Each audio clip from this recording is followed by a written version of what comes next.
Mitali Perkins, and if you forget my first name, you can think of Tamale and switch it around. I'm the only Mitali Perkins on the planet, as far as I know, so I'm pretty easy to find online. Um, I started writing just years and years and years ago. I have poems and stories from when I was 8 or 9 years old. And so I always loved to play with words. I always loved the power of words. But then I didn't think about getting published until I found a writing contest from Little Brown when I was in my late 20s and I was teaching. And I entered it and I won. And I was so excited. I thought, oh, this could be a hobby. I could do this for fun. And just, but then I started to think of the next story. And so I wrote it and I sent it out to publishers and agents, and it just kept getting rejected, rejected, and rejected. So I think I must have sent that out to 22 different publishers. Oh, I sent it out to more, but I got rejections, requests for revisions, and then rejections from that many. So that second book didn't come out for 12 years after my first book. And then when the second book came out, I thought, maybe this should be more than a hobby.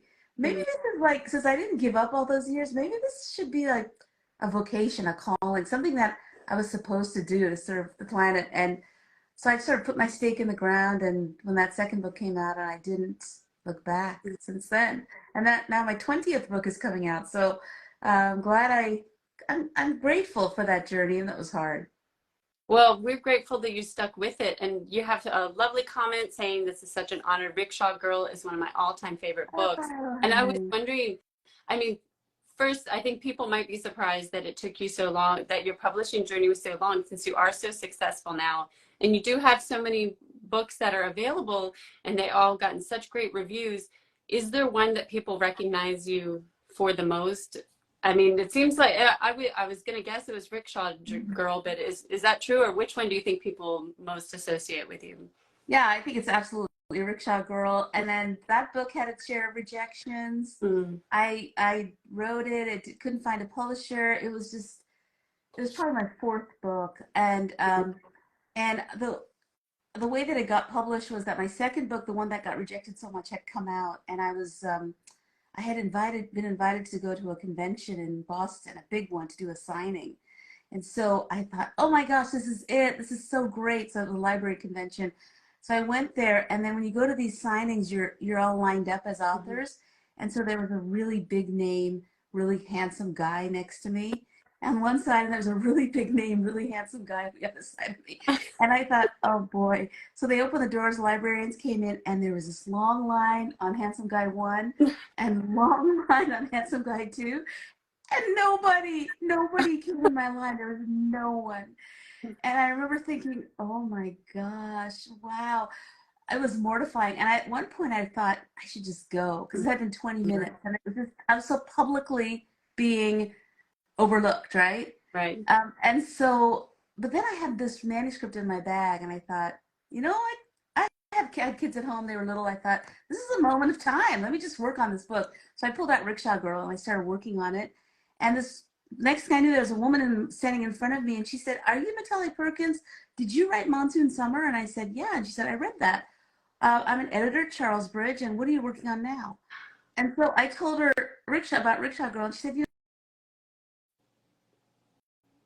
Oh, for some reason, I just lost your sound. Hold on. Yes. So you were saying that it was an editor, and Yeah. She was an editor, and she just had read my book, my Monsoon Summer book that had gotten so rejected. She asked for the manuscript I was working on, and then she accepted it. So that's how that book came to the world. And it was slow selling, got no starred reviews, the sales kind of trickled along, but then it was translated into several languages in Asia, which, it's a book about duty and honor.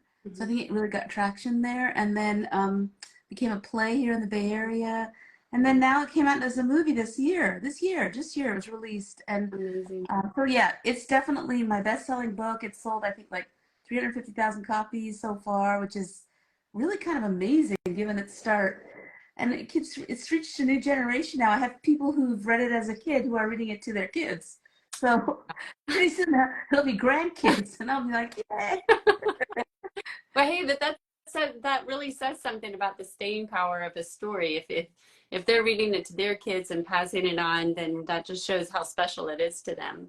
Well, that's how I'm taking it anyway, just because it's really about courage and duty, and I think those are themes that last, you know. So yeah, and I'm really just so grateful for all the readers and all the people who supported the book. It's fully set overseas. It has no Western characters, and when my book first started getting rejected, people wanted me to put in a bridge character, you know, like a Western character that would go overseas, so the reader could see themselves. But one of the things I've learned about kid readers is they read much more fluidly than adult readers. They cross borders so much better than we do. And so they don't really need bridge characters. They can imagine themselves as Naima, who is my main character. I love that. That's so interesting. And that, like you said, that kids are just, they have that natural empathy. We just have to encourage that. And I wanted to pick up on, you were talking about the crossing borders, because that's another, you know, you talk about courage and duty as being themes that run through your books, but I would say the crossing borders is also a major theme in different kinds of ways. Yeah. Could you talk about that a little bit more, about how that comes out in your books and why is that something that you really wanted to focus on? Right. Thanks for that question. I really feel sorry. Somebody keeps calling. Nobody calls me ever, and they're calling me. Who are you, 800 number? Go away. So, actually, I should have probably fixed that before, but I do have an elderly mom, and so I do always keep my phone on in case she calls. Um, so let's see, borders. Yeah, I love like liminal spaces where people feel not quite at home. I think that's when your identity gets pared down to who you truly are. So when we're surrounded by people that share a lot of our identity, it's easy, but maybe we don't get to have that look at ourselves as the deeper look at ourselves. So I've always loved thresholds and borders and uh, times of change, even though they're uncomfortable and um, difficult. I love that exploration in my own life. I had to cross so many borders. We moved so many times. I was the new kid so many times when I was little. We moved across countries and states, and so I learned that fluency I talked about earlier about kids crossing borders and stories. That is also true for kids in who cross borders as children. You develop a fluency in border crossing. Right. So just as a child reader can imagine themselves in another person's skin better than an adult, a child who crosses borders of culture learns languages faster, changes their accents faster, learns the nonverbals faster, and that all is something to celebrate, right? You feel like maybe and I know this is you guys do this so well in your on your page and in your sites, to celebrate the fact that children who have more than one culture are actually advantaged as opposed to disadvantaged. Mm-hmm. And I love that there's more representation, and you are such a big part of that. I just want to give a shout out for Home is in Between, because I think that in the past, you know, as we talk about so much representation, it's so important for kids to see themselves in books. And this is such a great way to explain that in between cultures to kids, and for them to see like, oh yeah, that's just like me. And I think that was not something that we would have seen when we were growing up, just to have a character like that in a book that is in between cultures, and for kids to see what the advantages are. I think that's really beautiful. And speaking of border crossings, I know, as you mentioned, you moved around a lot as a kid, and you talked about how books and stories were kind of this safe space for you, and helped you make those kinds of transitions. Can you talk a little bit more about that, and then how stories can be safe spaces for kids? Yeah, just shout out to my nephew. I see that he joined. So it's probably like taking a break from work. Anyway, yeah, let's see. So yeah, safe space is so crucial, right? As kids are figuring out who they are, in the moment, those between culture spaces can feel fiery. And I illustrated, well, Levanya and Naidu illustrated that beautifully in the book, the picture book you just held up. yeah, going back and forth, being a master of two cultures when you're age 6, 7, 8, Right. learning different accents and nonverbals, that's challenging work, right? Mm-hmm. But if you can do it as a child, it lasts you for a lifetime. It lasts you, and it's such a great, amazing skill to have. So the safe spaces of story in navigating that were crucial for me. I was new to New York City when I was 7 years old. And I discovered the public library at that time. We were immigrants. We lived in a small apartment, and my older sister Shonali took me to the library, brought home 7 books a week, and snuck out to the fire escape where my mom didn't know it. Don't tell my mom; she still doesn't know. And just ate, the bad habit was eating candy while I read. But I read 7 books a week for 4 years, and I think I did the math once. I think that's like 1,500 books, Mm-hmm. and some were good, and some were terrible, and some I didn't finish, and some I did. And I had no adult guiding me. But basically, I fed my soul with 1,500 heroes' journeys. So when we moved in 7th grade to California, and I was the only kid not born in America in the whole school, Mm-hmm. the only kid who was had more than one culture to navigate. And 7th grade, of course, is just the hardest year ever anyway, right? So having to deal with that and then make myself at home. By then, I was pretty adept at it. So I look back at that time and I think, yeah, nobody talked to me for months. I was walking around like an alien. I was trying to curl my hair back like everyone else was doing, but I was the only one with dark skin in the whole school. So how did I hold my head up high to the point of 8th grade? I ran for office. I was like, hey, I'm good with money. I'll run for treasurer. I had so much confidence looking back, I think. And that's because I fed my soul with stories. I really give all those heroes' journeys the credit. And that's what stories do. You can imagine another life, you can face another obstacle, and you return to your own life and your own obstacles, and your soul is a little stronger. And that can really only happen with stories. There's just something about that process of imagining another life that strengthens you for your own journey. So I'm a big believer in stories as a safe place. I just heard a quote. I know there's so much going on now with banning, etc. I heard a quote saying the public library should be a place that has a book that offends everybody. Mm-hmm. And I had that in the library that I grew up in and libraries since. And so grateful for a country where we can have books that offend just about everyone. Right. Right. And it's so hard to hear about kids who, as book bannings are happening, that they're not having access to these books that could really help them, and especially like you say, adolescence and childhood, our kids are going through so much that the stories can be so helpful to them, and yet we're making it harder for them to get to be able to read those. Right. I don't think I'll ever be scared of a story. I remember back a few years ago, there was a big push to get rid of classics that had racist or sexist themes. And I had a similar reaction to that as I'm having now. I'm a big believer in the power of the child reader because I was a feral reader. Mm-hmm. And I'm a big believer in the child reader being able to discern, wait a minute, that's not quite right. And I saw that with myself in the books that I read as classics. I didn't see my brown identity reflected in the childhood books I loved, Mm-hmm. but I saw other parts of myself reflected, and I began to discern that there were things that were particular to that era Mm-hmm. that weren't quite right. And so I really I really think the child reader should and can have the power to discern what is the virtues and the values of each that are within each story without the adult storyteller or the adult gatekeeper saying, this is what I want you to learn. Here's what's right and wrong. Children can sense it when they're being bossed around. Nobody likes it. Right. So I think a free reader, I trust children. My parents were so busy trying to make us at home here, make Right. a living, that they didn't judge. They didn't look out for my reading. And I'm kind of grateful for that. I know that sounds counterintuitive because I know there's lots of parents that really, really want their children to be fed with great stories, but I'd say give them a little breathing room and let them have a lot of books. Right.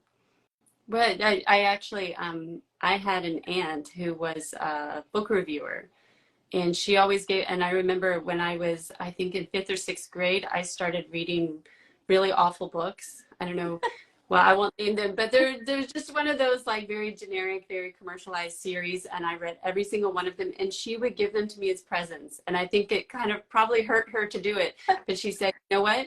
She's reading, let's give her what she wants to read. And then soon after that, I moved on to something else. But if I think if somebody had told me not to read them, I think that would have, you know, kind of squashed motivation and motivation. If you were anything like me, you would have found a way to read them anyway, you know, secretly.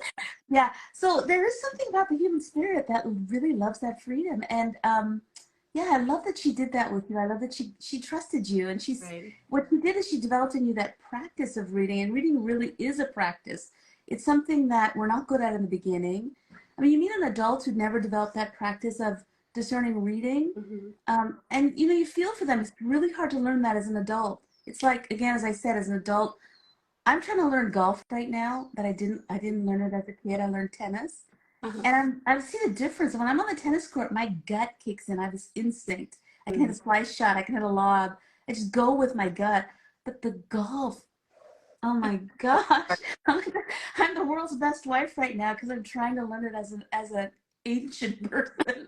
And my body just doesn't do it and it doesn't learn it. Right. But I'm trying. And it's like, I just, giving that metaphor as a way to say when a child learns how the practice of discerning reading, that is a lifetime skill that will never go away. And yes, adults can learn it, but oh, is it clunky? It's like a splice or completely missing the ball like I'm doing now. So that's just, it's a gift to give your children that access to a wide range of stories. Because as I said, what a gift for a lifetime to cross borders, to imagine other lives, to have that for a lifetime. I'm so grateful I have it. I feel so rich that I have that childhood. Definitely. And I'm just looking at the time. I don't want to take up too much of your time, but I do want you to have a chance to talk about your latest book, which is Hope in the Valley, right? Although you've had so many books come out, at first I was like, wait, now which is the yes? Which Yeah, exactly. is about an Indian American girl discovering her voice, especially in relation to her family, which is changing, to her community. So can you tell us about the book and what was the inspiration for it? Well, actually, you know, I told you about those poems that I wrote when I was 8, 10, 11. I got to put those in this book. So it's about a girl who doesn't want to change, who doesn't want to grow up, who loves reading books, who loves writing poetry. Gosh, I wonder who else that was. Yeah, I never liked change much. In fact, I still don't. And so she's navigating the change of becoming 13, which in and of itself is a big change. And there's other changes going on in her life, in her community. And I started thinking about that change of moving into adolescence as a metaphor for really what's happening nationally in our conversation about what to conserve and preserve from the past. Not to be scared of things from the past, but also to look at them with the beautiful lenses of what we hope for in the future, right? We don't want to be stuck in the past because those mores are outdated, but we don't want to leave everything behind either, right? There are good things from the past that we want to bring with us to serve the next generation in the future. So I thought about that as a metaphor, and I loved just writing about how that change, that cusp of 12 to 13, you know, when everything's changing, your body's changing, your world is changing, you're starting 8th grade and you don't want to, your sisters, she has 2 bossy sisters. Well, I have 2 dear sisters older than me who loved to tell me what to do. In fact, they were great because they told me about like boys and makeup and all that stuff. So they were the key to navigating those 2 cultures for me. But they told me what to do a lot. So I put that in the book. So a lot of it's personal, but I think a lot of it is my exploration of what can we bring from the past, weave it together in the present for the sake of the future. That's really the theme of the book. And it's gotten quite nice reviews. I'm so excited because it's a really personal book. And it's just, I'm really, really happy with the review reception of the book and hope it finds its ways to the hands and hearts of kids who are navigating change. It's so beautiful, and congratulations, especially with the reception that it's gotten. And before we go, can you give us a hint on what else is going to be coming out for you, or what you're working on now? Yeah, I have two kinds of books I read. One is the hyphenated books, you know, the ones about Indian Americans, and the other are the fully set overseas books like Rickshaw Girl. And the next one is called The Golden Necklace. Mm. And it's set in Darjeeling. It's among the, I love Darjeeling tea. I don't know about you, but Right. there's nothing like a cup of tea. And so I wanted to think about, as I was, picking up a cup of tea, I was thinking, well, my hands are drinking it. And I really wanted to write a story about the hands that plucked the tea. And so it's set fully over there. Just finished the draft. Oh, it was agony to finish. And it took a lot of courage because I'm not there, right? But my editor, Yolanda Scott of Charles Bridge told me, I were discussing whether to make it historical or contemporary way back. And she said, run to the story. And so I really did. And it's set in contemporary times and I'm really excited about it. But it's coming out in 2025. And then a picture book's coming out this fall, a Christmas picture book. And then I have a book called Between Your Hands, which is the third of my 3 in-between books with Macmillan. That's next year. So lots coming out. My hourglass has flipped. I'm racing to get stories into the hearts of kids. So thank you for asking.